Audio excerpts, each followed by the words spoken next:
The states in India seem reluctant to empower urban local bodies both functionally as well as financially. Comment. Introduction. Urban local bodies, ULBs, encompassing Nagar Palikas, municipalities and municipal corporations, were envisaged as the administrative units responsible for ensuring proper governance in urban areas, deriving their mandate from the 74th Constitutional Amendment. Act, 1992, Article 243p, 243zg. This amendment aimed to strengthen local self-governance in cities and towns. Body. Reluctance to empower ULBs functionally. A decentralization. Despite the 74th Amendment Act, 1992, decentralization remains challenging. States are reluctant to delegate substantial powers to ULBs, hindering grassroots democracy. For example, recently, Nagaland held urban local body elections for the first time since 2004, highlighting the state's reluctance to empower ULBs and the significant delay in promoting local self-governance. A manpower. ULBs face a shortage of skilled manpower, affecting their functional efficiency.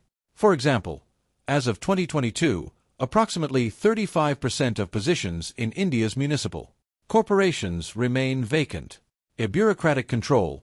Bureaucrats retain significant control over ULBs, limiting local governance innovation. For instance, many financially robust corporations are controlled by municipal commissioners appointed by state governments, with the mayor serving primarily as a ceremonial figure.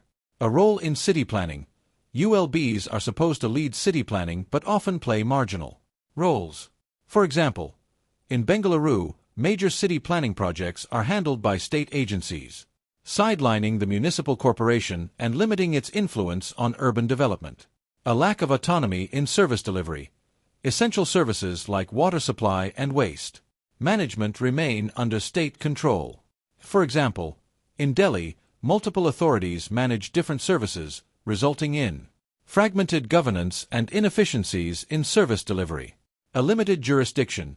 ULBs often have restricted jurisdiction, excluding key urban areas. For example, in Hyderabad, peri-urban areas are not under the ULB's jurisdiction, leading to unplanned and disorganized development in these regions. A solid waste management. ULBs have limited control over comprehensive waste management. For example, in Mumbai, the DNR dumping ground crisis highlighted the municipal corporation's inability to effectively manage solid waste due to limited authority. Reluctance to empower ULBs financially. A dependence on state and central grants. Many ULBs rely heavily on state and central grants. For example, the RBI report on municipal finances 2022 indicates that urban local bodies rely on state and central transfers for approximately 35% of their revenue. Financial discrepancies. ULBs face issues of financial mismanagement and discrepancies, which include inaccurate accounting, misuse of funds, lack of transparency in financial transactions, and poor financial planning. State finance commissions. Few states have established functional state finance commissions. For example, since 1993 to 94, most states have formed 3 to 4 commissions as per constitutional requirements. However, a 2013 National Social Watch report highlighted that Jharkhand had not appointed a state finance commission even 13 years after its formation. Property tax reforms. States hesitate to delegate property tax reforms to ULBs. For example, the ES 2018 highlighted that urban local bodies, ULBs, in India are failing to fully leverage property tax, which is their exclusive domain. According to the Peterson Institute of International Economics, China's ULBs generate 20 to 22% of their revenue from property taxes, whereas Indian ULBs only manage 10 to 11%. Bond markets. States have not encouraged ULBs to utilize bond markets.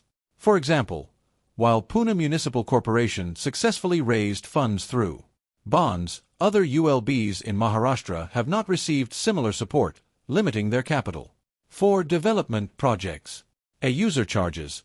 States often prevent ULBs from adjusting user charges for services. User charges.